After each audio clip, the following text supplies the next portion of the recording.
기도드렸습니다. 아멘.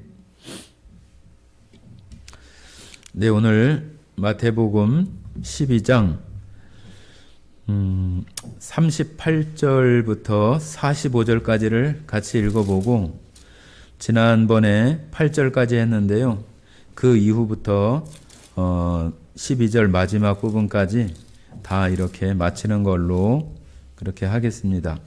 38절부터 45절까지 같이 읽어보겠습니다. 같이 읽겠습니다. 그때 서기관과 바리새인 중 몇 사람이 말하되 선생님이여 우리에게 표적 보여주시기를 원하나이다. 예수께서 대답하여 이르시되 악하고 음란한 세대가 표적을 구하나 선지자 요나의 표적 밖에는 보일 표적이 없느니라.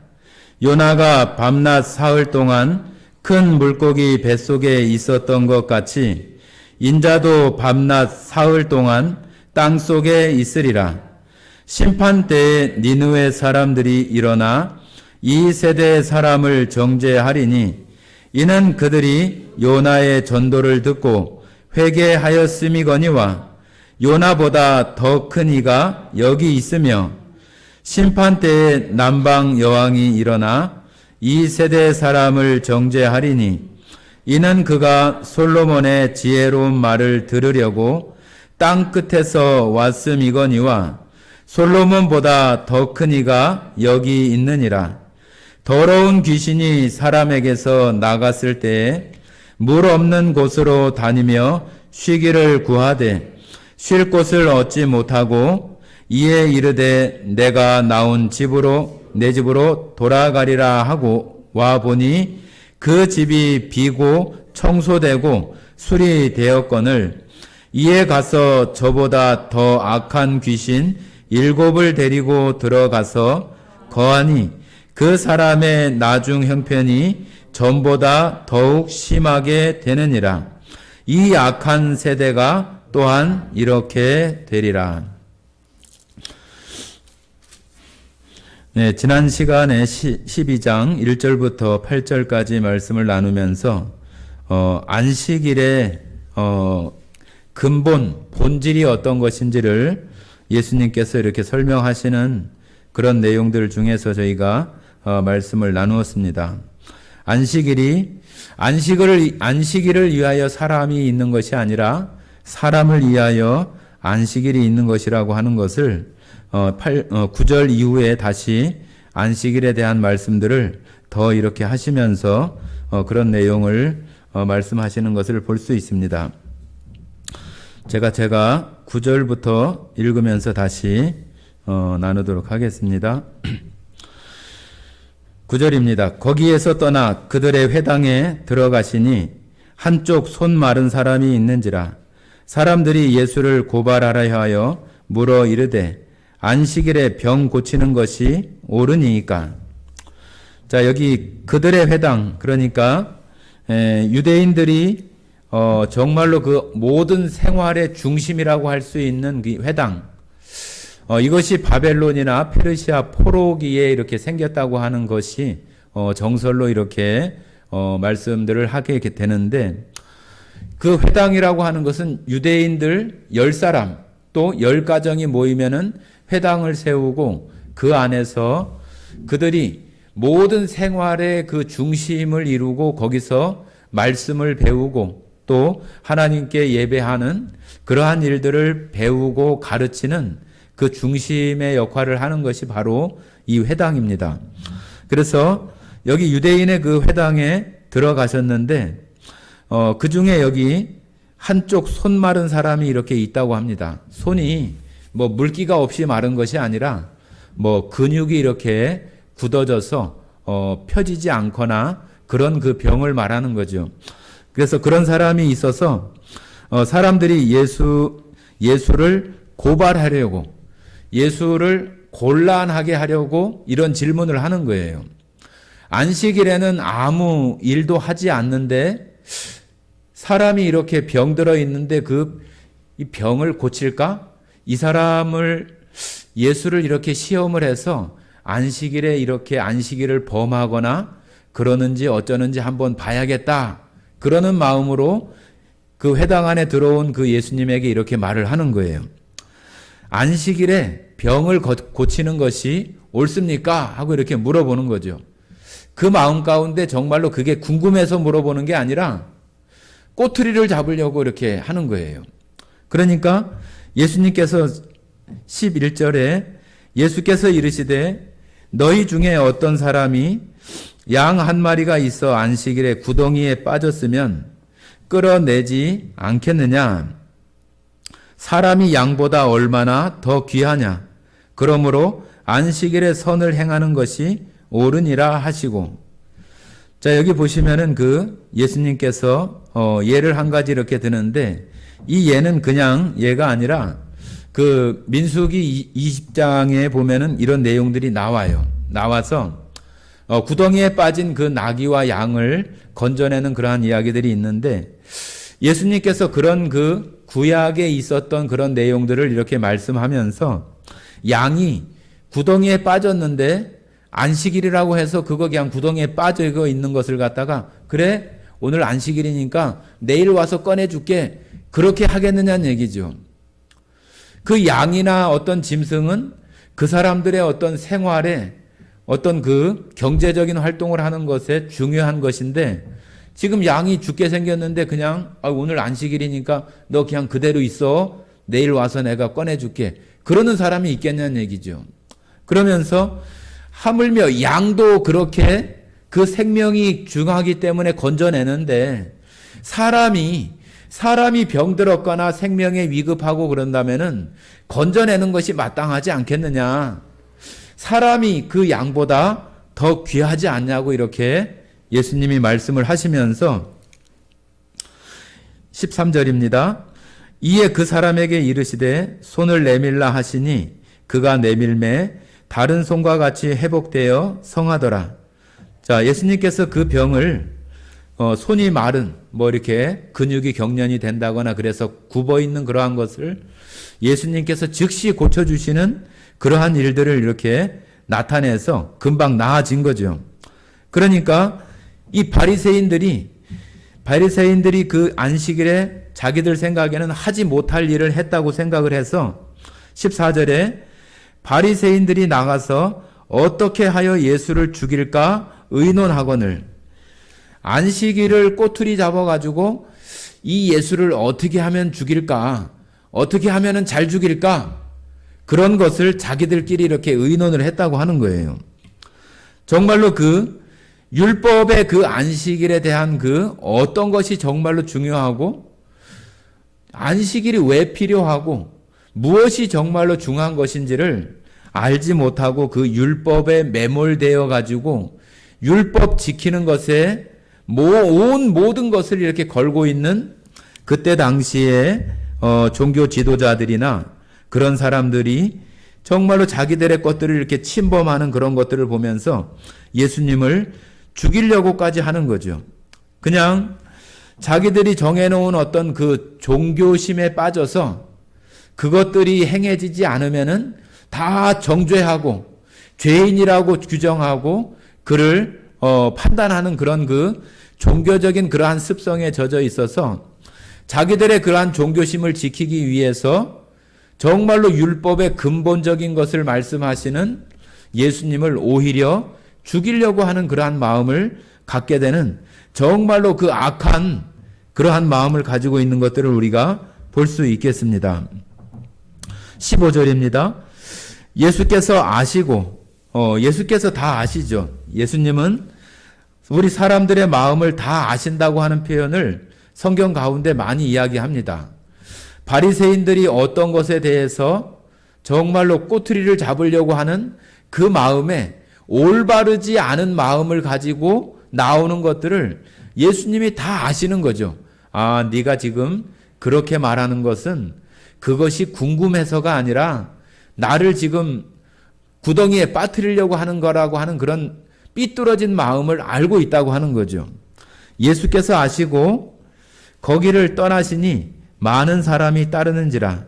예수께서 그들의 병을 다 고치시고 자기를 나타내지 말라 경고하셨으니. 자, 예수님께서 그들의 마음을 아시고 거기를 그냥 살짝이 떠나서 또 떠나가는데 많은 사람들이 또 따라가서 또 병들어 있는 사람들을 또 예수님께서는 그들을 고치시면서 다른 사람들에게 또 많은 사람들에게 자기를 나타내지 말라고 이렇게 오히려 얘기하고 그렇게 당부를 하는 내용들을 우리가 보게 됩니다. 그러면서 17절에 이런 말씀을 하십니다. 이는 선지자 이사야를 통하여 말씀하신 바 보라 내가 택한 종 내 마음에 기뻐하는 바 내가 사랑하는 자로다. 내가 내 영을 그에게 줄 터이니 그가 심판을 이방에 알게 하리라. 그는 다투지 아니하며 들레지도 아니하리니 아무도 길에서 그 소리를 듣지 못하리라. 상한 갈대를 꺾지 아니하며 꺼져가는 심지를 끄지 아니하기를 심판하여 이길 때까지 하리니 또한 이방들이 그의 이름을 발하리라 함을 이루려 하심이니라. 여기 이사야서 42장에 나오는 1절에서 3절에 나오는 이사야 42장 1절에서 3절까지는 고난받는 그런 그 메시아, 고난받는 종에 대한 내용을 이렇게 말씀하시는 것인데 예수님께서 지금 이 말씀을 하시는 것은 자기가 하나님께로부터 이렇게 와서 이방을 심판할 수 있는 그러한 권세와 능력을 가지고 이 땅에 왔는데 19절에 예수님은 다투지도 않고 이 바리새인들이나 그들과 정말로 심하게 다툰다든지 그런 것들이 성경에 나오지 않잖아요. 오히려 그들을 다른 비유로 가르치시고 그들을 올바르게 이렇게 이야기하는 그러한 내용들로 나오지 어떤 그 말다툼을 하거나 그런 내용을 우리가 성경 속에서 찾아볼 수 없습니다. 그리고 다투지도 아니하며 들레지도 아니하니 이 들랜다고 하는 것은 자기의 어떤 것을 외쳐서 사람들을 이렇게 모은다든지 자기의 주장을 동조하게 해서 자기의 어떤 그 소리를 더 나타내려고 하는 그런 모습으로 하지 않는다는 얘기죠. 사람들은 그러고 싶은 마음이 있잖아요. 자기가 어떤 좋은 어떤 깨달음이나 어떤 옳은 일을 한다거나 그러면은 알리고 싶잖아요. 세상 사람들이 다 알고 그것이 나로부터 시작됐다고 하는 것을 인정받고 싶어 하고 또 그런 것이 좀 더 확대되면은 정치적으로 무슨 영향력을 끼치려고 하고 어디에 나가서 선출되려고 하고 그런 마음을 갖는 것이 세상의 사람들의 어떤 보통 사람들의 생각인데 예수님이 이 땅에 오셔서 하시는 그런 일들을 보면은 다투지도 않고 자기의 어떤 그런 세력을 모으려고 하거나 정말로 확대해서 무엇인가를 하려고 하거나 그런 것들을 전혀 하지 않고 정말로 예수님의 어떤 하시는 일들이 그것을 본 사람들, 그것을 아는 사람들로 하여금 자연스럽게 그런 게 알려지고 듣게 되고 그런 것들이 다 대다수가 성경에 예수님의 이적들이 다 그런 가운데 나오잖아요. 그죠? 그래서 예수님은 그런 어떤 사역을 이렇게 하시게 되는데 20절에 보면은 상한 갈대를 꺾지 아니하며 꺼져가는 심지를 끄지 아니하기를 심판하여 이길 때까지 하리니 이 상한 갈대는 갈대가 상해서 우리가 생각할 때는 그 갈대가 아주 가늘고 꼿꼿하고 바람에도 흔들리고 그러긴 하지만은 그것이 상한다든지 그러면은 금방 이렇게 물러져 가지고 금방 이렇게 죽을 만큼 이렇게 막 휘어져 버리거나 꺾여져 버리는 그러한 것들을 우리가 갈대를 볼 수가 있고 꺼져가는 그 심지가 이제 다 타가지고 거의 이제 우리 옛날에 호롱불이나 어떤 난포불이라고 해서 이렇게 심지를 올려가지고 불을 키우는 거 보면은 심지가 다 타면은 나중에 불이 거의 막 꺼질 듯 막 그러거든요. 그러면은 옛날 같으면은 그 등잔 호롱불 밑에 한지? 문풍지 같은 것으로 이렇게 기름을 흡수해가지고 불을 붙게 했으니까 그것을 위로 더 밀어 넣어가지고 심지가 더 올라오게 해서 이렇게 태우는 거거든요. 그러는 것처럼 꺼져가는 심지를 끄지 않는다고 하는 것은 정말로 다 죽어가고 다 꺼져가는 그런 가운데에도 예수님께서 그들에게 소망을 가지시고 정말로 그것을 다 알 때까지 또 알 수 있도록 하나님께서 그들에게 소망과 희망을 주시고 회복시키는 그러한 분이라고 하는 것을 지금 여기 상한 갈대를 꺾지 않고 꺼져가는 심지를 끄지 않는다.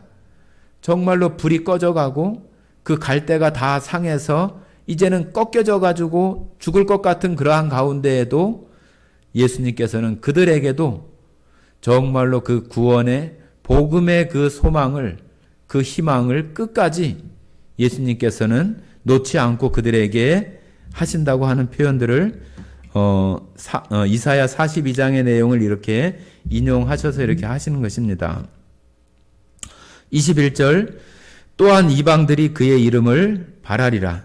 이방인들에게도 여전히 하나님은 유대인의 하나님뿐만이 아니라 이스라엘의 하나님 또 이방인의 하나님 온 세상의 하나님이시기 때문에 선택한 백성인 유대인들을 선택하시기는 하셨지만은 그들을 통해서 하나님이 하시는 일을 증거하고 그들을 증인으로 삼고 그렇게 하시는 일들의 역할을 하기는 하지만 그들에게만 구원의 특권이 있다거나 그런 것은 아닌 거죠.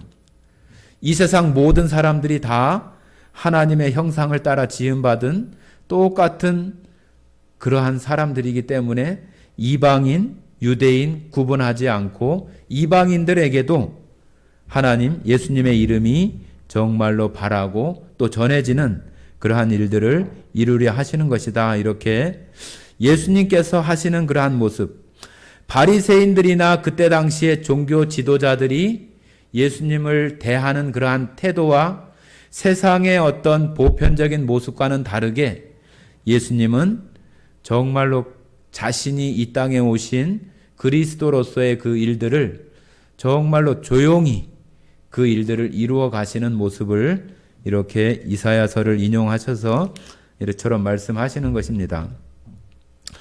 안식일에 대한 그 내용들을 이렇게 예수님은 안식일에 정말로 생명이 안식일 자체가 중요한 것이 아니라 정말로 중요한 그 생명을 구하는 것이 무엇보다도 중요한 것이라고 하는 것을 이 바리새인들에게 얘기를 하지만 그들은 그것을 받아들이지 못하고 계속 자기의 그러한 종교심이나 그러한 것들을 그냥 그 안에서 꺾일 줄 모르고 주장하는 그러한 모습으로 그대로 이렇게 있는 것을 보게 됩니다. 자, 22절입니다. 22절. 그때에 귀신 들려 눈 멀고 말 못하는 사람을 데리고 왔거늘 예수께서 고쳐주심에 그 말 못하는 사람이 말하며 보게 된지라. 자, 여기 이제 앞부분의 그러한 내용들 속에서 다시 여기 그때에 그렇게 하잖아요. 그죠? 그래서 지금 많은 사람들이 따라가는 그런 속에서 귀신 들려가지고 눈 멀고 말 못하는 사람이라고 지금 여기 말하는 것은 지금 아무리 지금 안식일에 대한 또 생명이 중요한 것에 대한 예수님의 어떤 그 설명을 이렇게 얘기하지만 이 바리새인들은 그것을 수용하려고 전혀 하지 않는 거죠.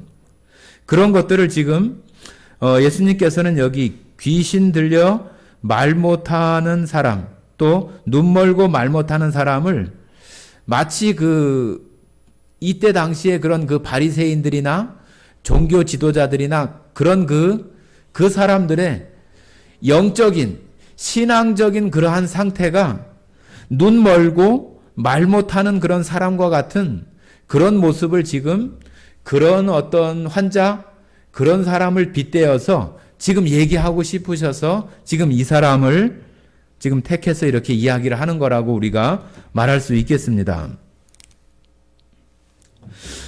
자, 여기 보면은 이제 그 사람들이 이렇게 얘기를 합니다. 23절. 무리가 다 놀라 이르되 이는 다윗의 자손이 아니냐 하니, 여기 다윗의 자손이라고 하는 말은 유대인들이 아주 그 메시아 그리스도, 그들이 기다리는 구원자에 대한 그 어떤 그 관용적인 표현이에요. 그냥 다윗의 자손 얘기하면은 다윗의 아들들에 대한 이야기를 하는 게 아니라 다윗의 자손, 다윗의 계보를 통해서 이 땅에 오는 다윗과 같은, 다윗이 이스라엘 그 통일 이스라엘 가운데 가장 강력한 그러한 왕국을 형성했던 사람이 다윗 왕이기 때문에 다윗의 자손이라고 하는 것은 다윗과 같은 그러한 엄청난 권세를 가지고 오는 그 메시아, 구원자를 표현하는 말이 다윗의 자손이란 말이에요.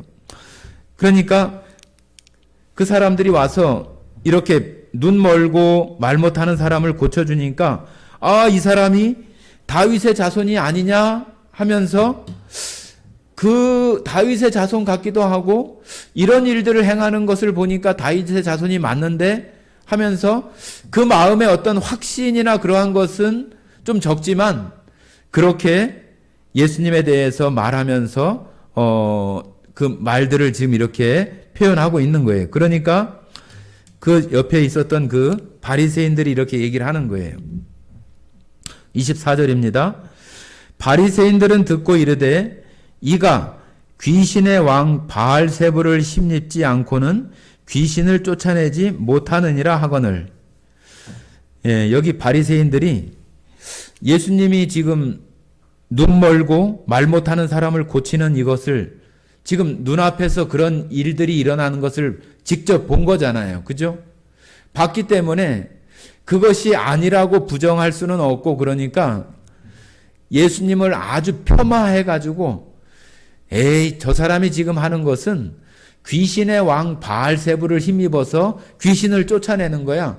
분명히 그들이 말 못하고 귀머거리 된 것이 귀신에 들려서 그렇게 됐다고 지금 그 22절 시작할 때 그렇게 말하고 있었잖아요. 그러니까 이 바리새인들은 예수님이 하신 그 일을 정말로 칭찬해야 되고 정말로 큰 이적이다, 그렇게 보아야 할 것이 분명한데 그렇게 보지 않고 그것을 깎아내리고 폄하해가지고 저거는 귀신의 왕 바알세불을 힘입어서 귀신을 쫓아낸 거라고 이렇게 말을 하는 거예요. 그러니까 예수님께서 이렇게 얘기를 합니다. 예수께서 그들의 생각을 아시고 이르시되, 여기도 아시고 이르시되 그러잖아요.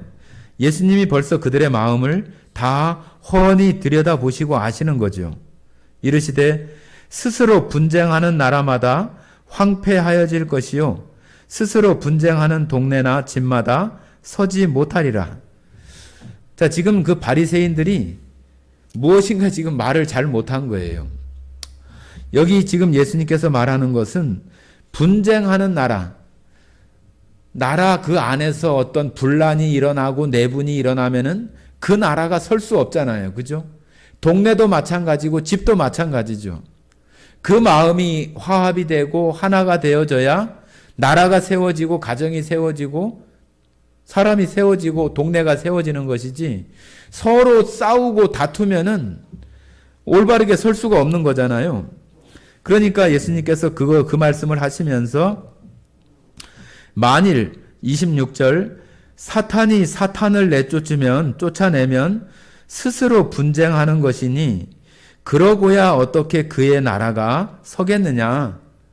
지금 바리새인들이 아주 자기들이 오히려 이렇게 함정에 빠진 거예요. 그죠? 바알세불을 힘입어서 귀신을 쫓아냈다고 했던 그런 말이 오히려 자기에게 되돌아와서 부메랑이 되어져서 자기들이 꼼짝 못하게 되는 그러한 처지에 놓이게 되는 거죠. 27절입니다.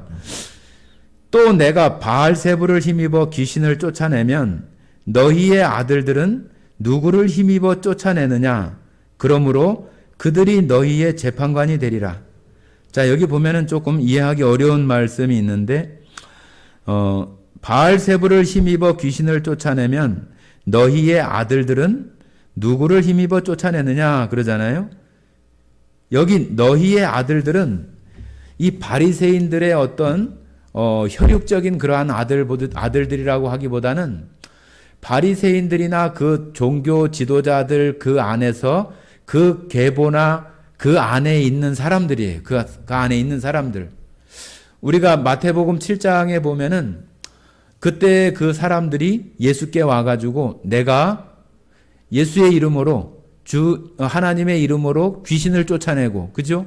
선지자 노릇하고 그런 것을 했다고 이렇게 막 자랑하는 내용이 나오잖아요. 그런 것처럼 이때 당시에 이러한 일들이 바리새인들 가운데에도 그런 일들이 여기 나오는 뭐 귀신을 힘입었든지 그런 일들 가운데에서 그런 일들이 아주 간혹 이렇게 그런 일들이 있었던 거죠. 그러니까 예수님께서 그들의 아들, 너희의 아들들은 누구를 힘입어서 쫓아내느냐? 그러면은 자기들이 어떤 그 이적을 행하거나 선지자 노릇하거나 귀신을 쫓아냈던 그런 것도 똑같이 바알세불을 힘입어서 귀신을 쫓아낸 것밖에 안 되는 거잖아요. 그러니까 예수님께서 그런 이야기로 그들을 지금 책망하는 그런 얘기예요. 그러면서 누구를 힘입어 쫓아내느냐? 그러므로 그들이 너희의 재판관이 되리라. 그들이 너희를 판단하고 또 정죄하거나 그러지 않겠느냐 하고 이렇게 예수님께서 말씀하시는 거죠. 자, 28절입니다. 그러나 내가 하나님의 성령을 힘입어 귀신을 쫓아내는 것이면 하나님의 나라가 이미 너희에게 임하였느니라. 예수님께서 내가 하나님의 성령을 힘입어 귀신을 쫓아내는 것이면 하나님의 나라가 이미 너희에게 임하였느니라. 지금 예수님은 아주 실제적이고 지금 예수님 자신이 이 땅에 오셔서 그 병을 치료하는 그러한 것이 성령을 힘입어서 그와 같은 일을 하고 있다고 하는 것을 이야기하는 거잖아요. 그리고 지금 너희 앞에 서 있는 내가 바로 하나님의 나라가 임한 것처럼 예수님께서 이 땅에 오시는 것은 하나님의 나라의 시작이고 또 예수님 자체가 하나님의 나라라고 이렇게 말할 수 있는 것입니다. 자, 29절입니다. 사람이 먼저 강한 자를 결박하지 않고야 어떻게 그 강한 자의 집에 들어가 그 세간을 강탈하겠느냐? 결박한 후에야 그 집을 강탈하리라. 예, 이거는 아주 일반적인 그러한 이야기를 지금 하시는 거죠. 30절, 나와 함께 아니하는 자는 나를 반대하는 자요. 나와 함께 모으지 아니하는 자는 해치는 자니라. 지금 바리새인들한테 얘기를 하는 거죠. 지금 너희는 나를 반대하는 자이고 나와 함께 모으는 자가 아니라 해치는 자라고 이렇게 얘기를 하는 거예요. 그러면서 이런 말씀을 하십니다. 31절에 그러므로 내가 너희에게 이르노니 사람에 대한 모든 죄와 모독은 사하심을 얻되 성령을 모독하는 것은 사하심을 얻지 못하겠고 또 누구든지 말로 인자를 거역하면 사하심을 얻되 누구든지 말로 성령을 거역하면 이 세상과 오는 세상에서도 사하심을 얻지 못하리라. 자, 우리가 성경에 보면은 성령 회방죄다 막 그런 이야기들을 여기도 지금 말하고 있어서 다른 또 복음서에도 보면은 성령을 회방하는 죄는 용서받지 못한다 그런 이야기를 우리가 말씀을 볼 수가 있는데 지금 그 성령을 회방한다고 하는 그 죄에 대한 이야기를 예수님께서 지금 무슨 말 끝에 지금 하고 있는가 하는 것을 우리가 잘 봐야 돼요. 하나님 앞에 용서함을 받지 못할 죄는 실제로 없어요. 그 사람이 그 죄를 돌이키고 하나님 앞에 진실로 회개하고 그 하나님을 그 마음 가운데 받아들이고 또 지금 우리들처럼 예수님이 하신 그 일을 마음에 믿으면 누구든지 구원받을 수 있는 거예요. 내가 지금 말로 예수님을 욕을 했다 할지라도 그것은 지금 몰랐을 때라고 한다면은 예수님을 알고 난 이후에 그것을 진심으로 돌이키고 예수님 앞에 회개하고 그러면은 얼마든지 용서받을 수 있는 거죠. 그러니까 용서받을 수 없는 죄는 정말로 이 세상에 있지 않아요. 그런데 왜 굳이 성령을 모독하는 것을 사하심을 얻지 못하겠고 하고 지금 바리새인들과 이런 논쟁 끝에 이러한 말씀을 하시는 것은 지금 바리새인들 그 자체가 가지고 있는 그 마음에 아주 견고하게 굳어져서 예수님을 앞에 놓고도 그 하는 일을 갖다가 귀신이 하는 일로 정말로 치부하고 폄하하고 그 안에 전혀 받아들일 수 없는 아주 그 강한 그러한 마음으로 가지고 있는 그런 상태, 도저히 회개하지 않을 수 있는 그러한 그 견고한 마음의 상태를 가지고 있는 예수님과 아주 대척이 되고 대적하고 있는 그런 상태에 있는 지금 바리새인과 같은 그런 모습 속에 있는 죄, 그게 성령을 해방하는 죄란 얘기예요. 그래서 그리스도 예수의 어떤 이적이나 능력을 보면서도 성령의 활동을 사단과의 어떤 공모로 돌리고 하나님이 하신 일인데 바알세불이나 귀신을 힘입어서 사단을 힘입어서 그러한 일을 했다든지 아니면은 그러한 것을 예수님께서 그들에게 설명을 하고 이야기를 해도 전혀 그 마음에 어떤 납득이 되어지거나 설득이 되어질 수 없는 그런 상태의 마음속에서 계속해서 하나님이 하신 일들을 갖다가 귀신의 왕이나 또 사단이나 그렇게 한 일들로 말하는 그러한 상태를 얘기하면서 이런 상태에 있는 어떤 그런 바리새인들과 같은 그런 마음은 어떻게 그 마음속에서 그것을 깨뜨리고 지금 이 앞에 계신 분을 받아들일 수 있는 그런 마음이나 그런 게 전혀 되어 있지 않고 그 마음이 회개에 이를 수 있는 어떤 그 깨트려지는 어떤 그런 마음들이 전혀 이렇게 되어지지 못하는 거죠. 어떤 그 불신앙이나 자기들의 어떤 그 종교심, 자기고 가지고 있는 그러한 것에서 계속해서 아주 조금도 바늘구멍만큼도 그것을 용납하려고 하지 않고 계속해서 대적하고 또 자기들의 그러한 것들을 전혀 굽힌다거나 또 그런 마음에서 돌이키려고 하는 마음 자체가 전혀 있지 않은 것, 그런 것들은 정말로 하나님 앞에 갈 때까지 그러한 마음으로 계속 있다고 한다면은 어떻게 그것을 용서받을 수가 있겠어요? 하나님이 하시는 그러한 일들을 귀신이나 사단의 일로 폄하하고 말하는 그러한 일들 자체가 그 마음 가운데가 너무 견고해서 돌이킬 수 없는 지금 여기 바리새인들과 같은 이런 모습이죠. 이런 그 바리새인들과 같은 것들은 정말로 그 사람들 눈에 마음에 예수님을 전혀 받아들여서 자기들 마음 안에서 회개하려고 하는 어떤 그런 마음, 그런 그 시선으로 예수님을 바라보는 어떤 그런 것, 그런 것 자체가 전혀 되어 있지 않은 그런 모습, 그런 것이 바로 성령을 해방하는 죄예요. 성령을 해방하는 죄. 하나님이 하신 일을 갖다가 지금 여기 말한 것처럼 귀신이 사단이 했다고 그렇게 말하는 그런 거, 그런 마음이 전혀 이렇게 그 마음 안에서 변화가 일어나거나 회개를 일으키거나 그것을 볼 수 있는 눈이 아주 그냥 꽉 막혀 있는 그런 상태로 되어지는 그런 마음, 그런 말, 그런 거라고 우리가 표현할 수 있겠습니다.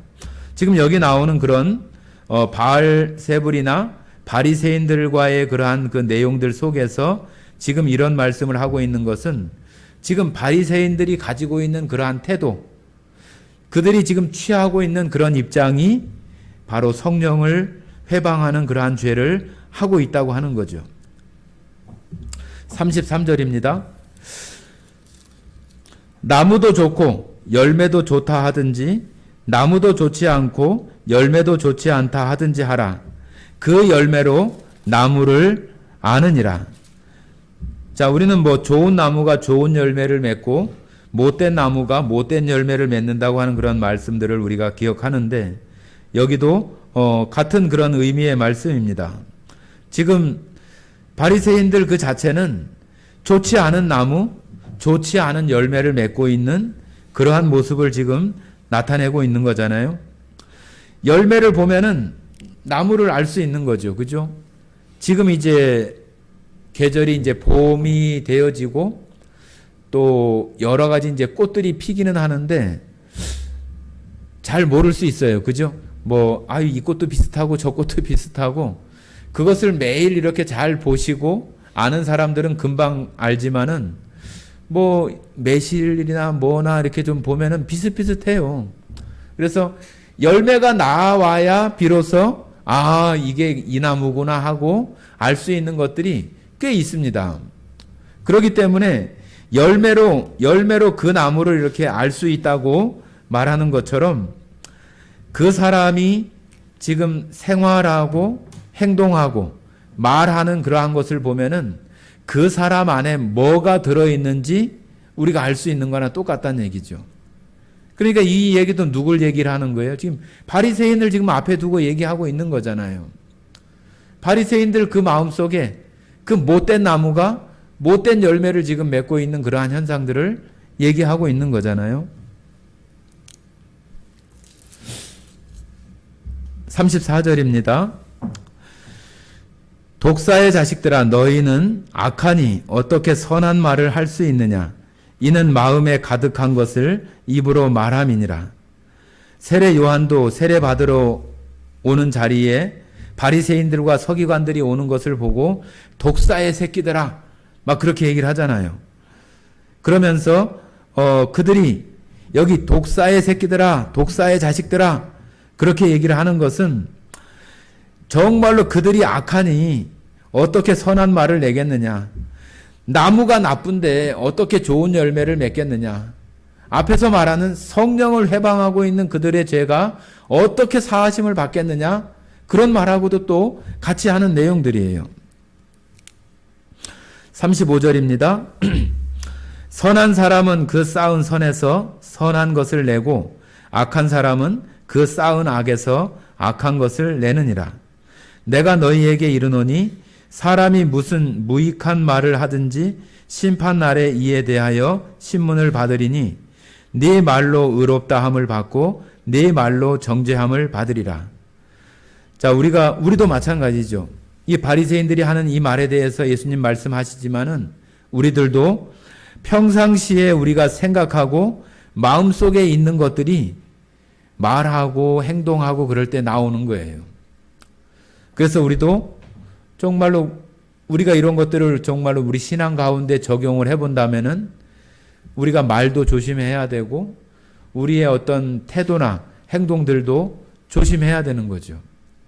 그냥 여기 나오는 이 바리새인들처럼 예수님도 전혀 알아보지 못하고 막무가내 식으로 이렇게 나타내는 어떤 그런 모습들이 자기가 나쁜 나무라고 하는 것을 드러내고 독사의 새끼라고 하는 것을 드러내고 좋지 못한 열매를 내는 그러한 것들이라고 하는 것을 드러내는 것밖에 되지 않잖아요. 우리도 신앙생활을 하면서 예수님을 믿는다고 하나님을 믿는다고 하면서 나오는 것들은 뭐 아주 더러운 말이나 욕설이나 또 어떤 행동이 다른 사람들한테 피해를 주거나 아니면 유익하지 못하거나 그러한 것을 낸다면은 그 사람 안에 정말로 예수님이 들어있는가? 하나님이 들어있는가? 우리가 생각을 해봐야 되는 거잖아요. 그죠? 자, 여기 이제 우리가 처음에 읽었던 38절부터 45절까지는 지금 여기 이제 그 서기관과 바리새인들이 예수님에게 또 다른 표적을 보여주기를 얘기를 합니다. 선생님, 우리한테 표적을 보여주세요. 예수님이 그동안 많은 어떤 이적이나 표적을 보여줬잖아요.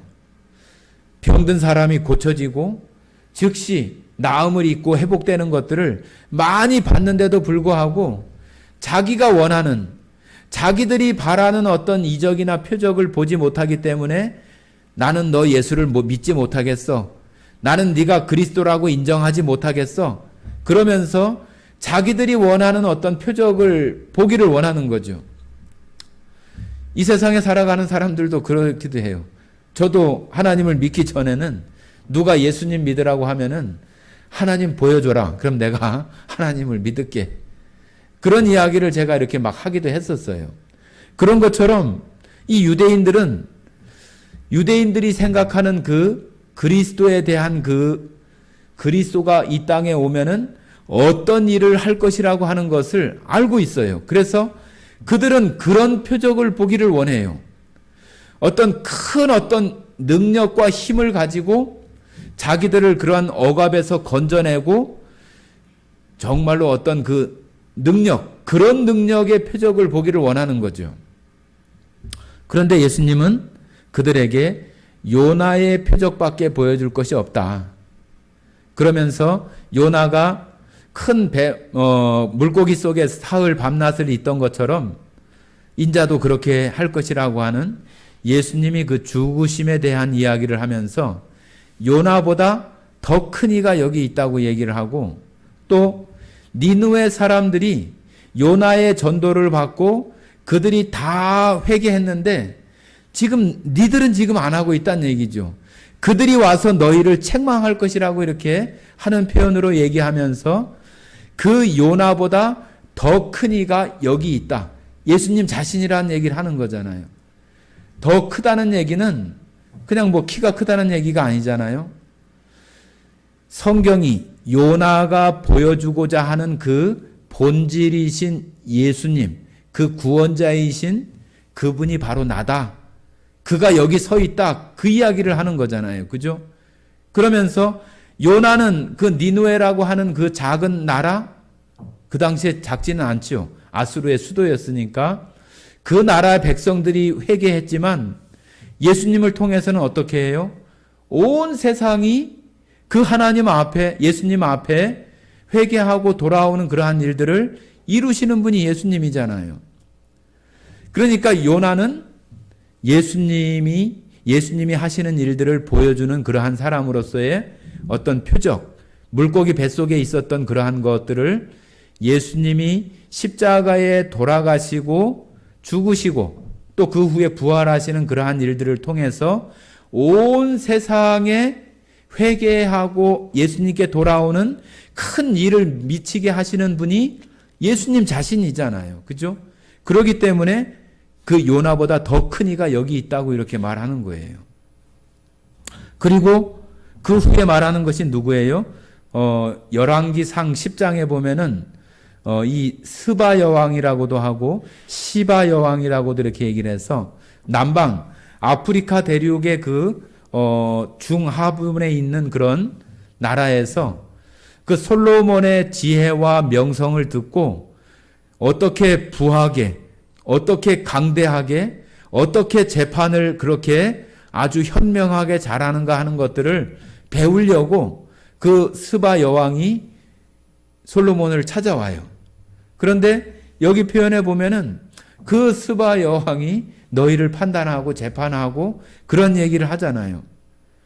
지금 그 스바 여왕은 세상의 어떤 그 여왕이었으니까 어떻게 하면은 백성들을 잘 통치하고 어떻게 하면은 부를 누리고 부강하고 또 어떻게 하면은 백성들을 잘 다스리는 지혜를 얻을까 해서 그 솔로몬을 찾아왔지만 솔로몬보다 더 큰 이가 여기 있다. 예수님 자신을 얘기하는 거잖아요. 솔로몬보다 더 큰 이가 여기 있다 하는 것은 그 솔로몬은 그때 당시에 그러한 영향들을 미쳤지만은 모든 지혜와 멀리서, 그죠? 저 아프리카 대륙의 그 중하 부분에 있는 그 나라에서 먼 길을 찾아온 그런 그 스바 여왕과 같이 그런 사람들도 있지만 지금은 어때요? 아주 가까이 있잖아요. 우리가 정말로 말씀을, 예수님을 알아보려고 한다거나 찾으려고 한다고 하는 그러한 마음만 가지면은 그렇게 멀리 가지 않고도 모든 지혜와 모든 생명이 다 들어있는 예수님을 만날 수 있는 그러한 것이 아주 가까이 있잖아요. 예수님도 지금 얘기하고 있는 서기관들과 바리새인 그 앞에 있잖아요. 그들이 그 마음을 열고 그 예수님을 알아보고 예수님 앞에 나온다고 한다면은 얼마든지 정말로 지혜의 근본 되시는 그 예수님을 통해서 모든 것을 다 알고 얻을 수 있는 그러한 상태가 되어지는데 그러지 못하고 있는 그 모습들을 지금 여기 요나나 솔로몬을 빗대어서 얘기하면서 그보다 더 큰 이가 지금 여기 있다고 예수님 자신을 이렇게 얘기하고 있는 거죠. 자, 그러면서 여기 그 뒤에 이런 말씀을 하십니다. 43절, 더러운 귀신이 사람에게서 나갔을 때에 물 없는 곳으로 다니며 쉬기를 구하되 쉴 곳을 얻지 못하고 이에 이르되 내가 나온 집, 내 집으로 돌아가리라 하고 와보니 그 집이 비고 청소되고 수리되었거늘 이에 가서 저보다 더 악한 귀신 7을 데리고 들어가서 거하니 그 사람의 나중 형편이 전보다 더욱 심하게 되느니라. 이 악한 세대가 또한 이렇게 되리라. 자, 지금 요나하고 솔로몬에 대한 이야기를 하면서 이 귀신이 나갔다가 소재되고 청소된 곳에 더 악한 귀신 7을 데리고 들어와서 처음 형편보다 나중 형편이 더 나빠진 상태를 이렇게 얘기를 해요. 이 말은 뭘 얘기를 하냐면은 바로 이 시대의 그 이스라엘 종교 지도자들이 그 가운데 매여서 그들이 저 이집트 땅에서 나올 때는 하나님을 섬기기 위해서 나왔는데 우상을 섬기고 하나님을 올바로 쫓지 못하는 그런 속에서 멀어졌다가 그 종교라고 하는 율법이라고 하는 것을 더 가져다가 그들 속에 정말로 처음보다 훨씬 더 악하고 훨씬 더 정말로 뭐라고 해야 되는 거예요? 그 방이 더 더러워지고 귀신들로 더 이렇게 혼잡해져 있는 그런 상태.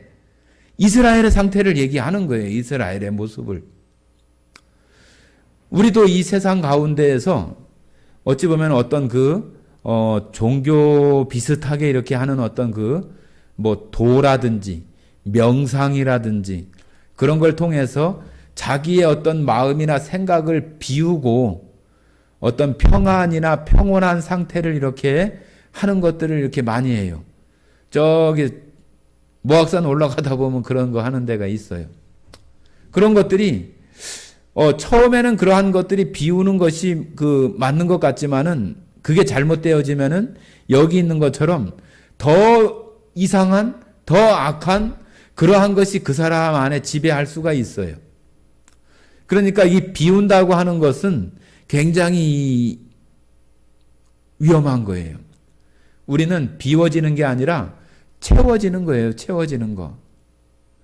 물컵 속에 물이 가득 들어있는데 물을 비우면은 비인 게 아니잖아요. 거기는 공기가 채워지는 거예요. 그죠?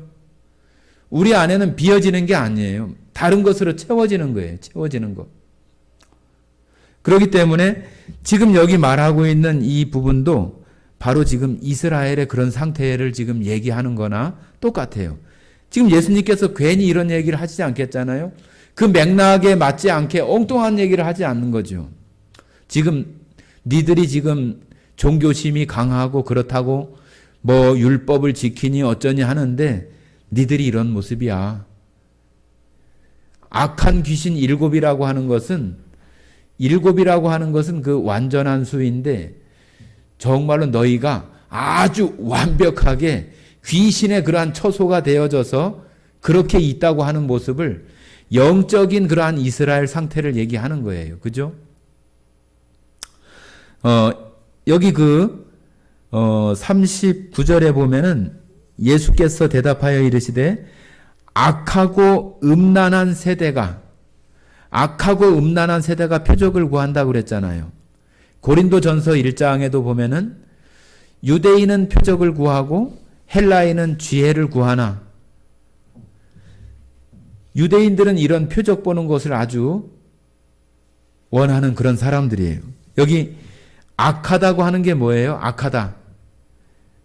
우리가 생각할 때는 뭐 죄를 짓는 거 그것을 악하다고 이렇게 얼른 생각하겠지만은 이 악하다고 하는 것은 성경에서 말할 때 하나님이 없는 상태가 악한 거예요.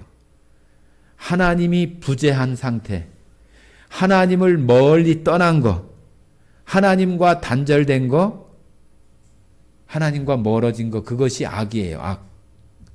음란은 뭐예요? 하나님 아닌 다른 것들 속에서 살아가는 게 음란이에요. 우리가 구약 성경에 보면 그런 내용들이 많이 나오잖아요. 간음한 이스라엘이요. 이스라엘이 하나님을 버리고 우상을 쫓아서 섬기는 그러한 것들이 다 음란하고 간음한 그러한 모습으로 얘기하시잖아요.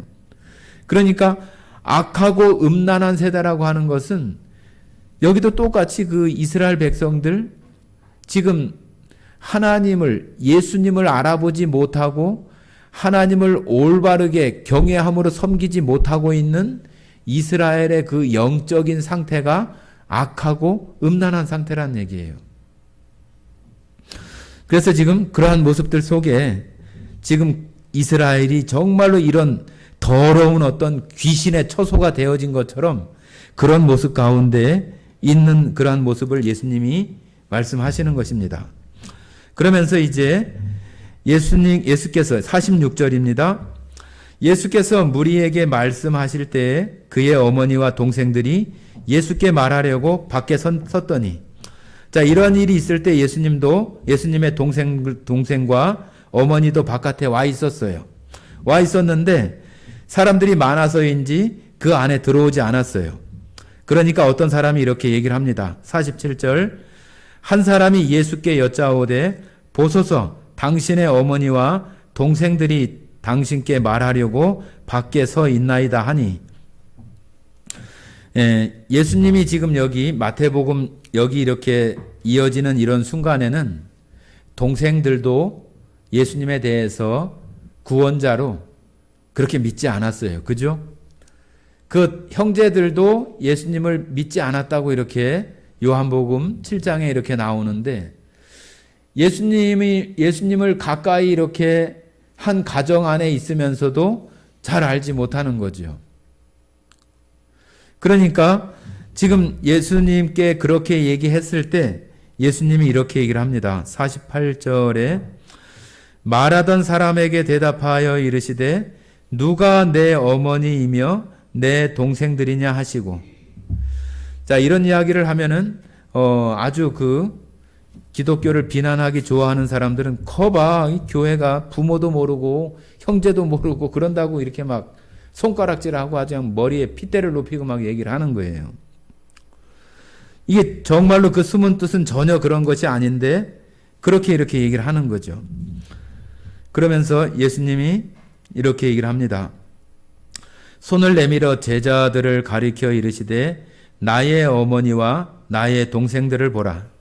누구든지 하늘에 계신 내 아버지의 뜻대로 하는 자가 내 형제요 자매요 어머니니라 하시더라. 자, 예수님께서 이 말씀을 하시는 것은 뭐 가족도 부모도 뭐 무심하거나 무관심하거나 그러라고 하는 얘기가 아니라 이 하나님 안에 예수 그리스도 안에 이루어지는 예수 그리스도의 그 피로 이루어지는 이 형제 자매 그런 관계는 가족의 그런 구성보다 그 위에 있는, 어찌 보면은 그냥 뭐 어떤 것이 먼저라고 하기보다는 더 다른 차원의 그러한 모습이라고 하는 거예요. 그래서 예수님도 십자가에 죽으실 때에 그 자리에 왔었던 그 제자 요한한테 어머니를 부탁하잖아요. 어머니에게 요한에게 말하면서 저가 아들입니다. 그리고 요한에게 네 어머니라고 얘기하면서 그때부터 요한이 예수님의 그 육신의 어머니인 마리아를 죽을 때까지 계속 모시고 있었던 사람이 요한이잖아요. 그리고 나중에 그 예수님의 육신의 동생인 야고보도 우리가 성경을 읽어보면은 사도행전에 나오는 그 15장에 나오는 그 예루살렘 그 교회의 지도자로 있었던 그 야고보가 바로 예수님의 동생이에요. 동생. 그러니까 처음에는 이런 모습이었지만은 나중에는 정말로 그 가족의 그런 구성을 뛰어넘는 정말로 그 우리의 생명, 우리의 모든 것의 그 근원임의 본질 되시는 하나님 안에서 이루어지는 그 관계가 가족이나 그러한 것을 무시하거나 그렇다는 얘기가 아니라 그보다 더 훨씬 더 뛰어넘는 그 안에 맺어지는 관계가 하나님 안에서 그리스도의 피로 맺어지는 형제요 자매 부모라고 하는 거예요. 우리가 그러한 것들을 교회 안에서 실제적으로 이렇게 잘 하지 못하는 부분들이 있기는 하지만 정말로 우리가 그런 것들을 말씀 속에서 이렇게 생각을 해보면은 우리가 하나님 말씀 안에서 성경에 하나님의 권속이 된다고 그러잖아요. 권속, 식구, 가족. 그것이 된다고 하는 것은 우리가 생각하는 그 이상이잖아요. 그죠? 그냥 어떤 한 가정이 아니라 하나님 안에서의 그 권속, 가족, 식구가 되는 것은 우리가 생각하는 그 가정이나 가족보다 얼마나 다른 차원의 것이에요. 그죠? 우리가 그런 것들을 생각하고 이런 말씀들을 이렇게 보는 것이 아주 타당한 거예요. 그냥 부모 자식도 모르는 그러한 것이 아니라 예수님께서는 정말로 그 예수님 안에 하나님 안에 되어지는 그 관계들, 가족, 또 권속, 하나님의 백성, 교회, 그러한 것으로서의 그 관계들이 훨씬 더 그 가족보다 훨씬 다른 차원의 그러한 모습 가운데 우리가 있는 것이라고 하는 것을 얘기하는 거죠. 예, 좀 더 빠르게 제가 말씀을 드렸는데 설명이 좀 부족하지 않았나 싶은 생각이 좀 들기도 합니다. 그런데 28장까지 하려고 하다 보니까 아주 너무 자세하게 하기가 좀 어려워서 지금 이렇게 해봤습니다. 혹시라도 너무 빠르다든지 아니면은 너무 이렇게 많은 양을 한다고 이렇게 생각이 되시면은 저에게 다시 말씀을 해주시면은 조금 더 자세하게 어디 뭐 요나나 솔로몬 그런 부분도 뭐 정말로 자세하게 하면은 하루 이렇게 1시간 정도를 또 할 수 있는 그런 그 내용들이기도 합니다. 그러나 우리나 좀 그 중심되는 부분만 이렇게 한 것이니까 그렇게 이해해 주시면 좋겠습니다. 같이 기도하고 마치겠습니다.